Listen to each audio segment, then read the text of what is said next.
So, what I'd like to talk about today is dual process typology and how our way of thinking can affect our workplace. More specifically, I'd like to talk about the racial profiling aspect in the article that we read about today, because it has a very big impact on my line of business and how I go about my everyday thinking and decision making in our workplace. So, I work at a bank. I'm a banker and a teller, so obviously both sides of the retail transactions, but a lot of the times I'm behind the teller line. And one thing that we are taught is to be aware of our surroundings, especially when customers come in to the teller line to withdraw or to deposit money, because as of recently, we've been getting hit with a lot of scams and a lot of scam artists who have either created fake checks or taken somebody's checkbook and written out checks and coming in to cash them. And the problem with that is we have to constantly ID and understand who is standing in front of us and making sure they're the right person so that we do not get hit with fraud. And unfortunately, I live in South San Antonio, and we have a lot of foreign nationals who come in and are taking advantage of these scamming tactics to withdraw money and take stuff from us. And so we always ask for two forms of ID, whether it's your driver's license and a debit card, anything with your name on it, with your picture, it works. And we do this because we need to understand that the person in front of us is the person who they say they are, and they're not trying to do any scams. With the foreign nationals who come in, oftentimes they don't speak English and they just have a passport, and so that language barrier uh, is one way to kind of keep us from interacting with the clients and understanding more about them. And we unfortunately put our guards up when we see these kind of customers.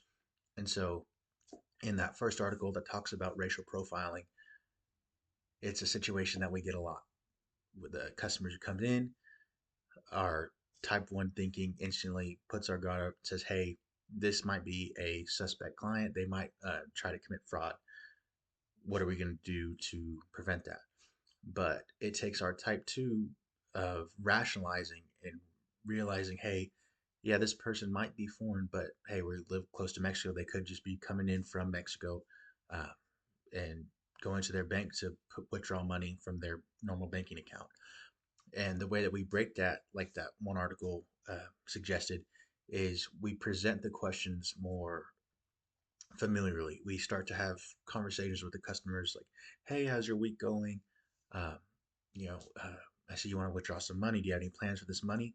Are you going to buy a new car? Are you working on a house project?" Um, just to kind of better understand the situation. It keeps us from, like I said, racial profiling, but it allows us to use rational thinking in a more uh, efficient way rather than just relying on that type 1 thinking and just saying, hey, my instincts are kicking in. This might be a bad situation just because it's the first thing that you see. Foreign national person, passport, red flag. Um, and so it's a problem that we see quite often is instantly focusing on using our type 1 thinking.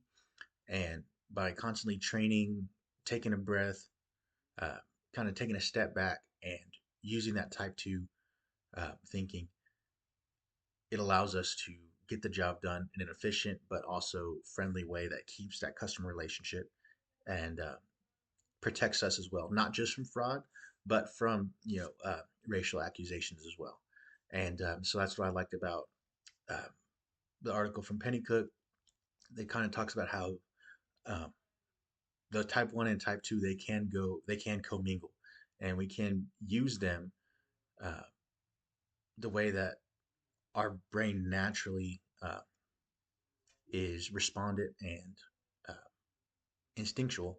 We can use that to our advantage and create a great environment in the workplace rather than just putting our guards up from the get go.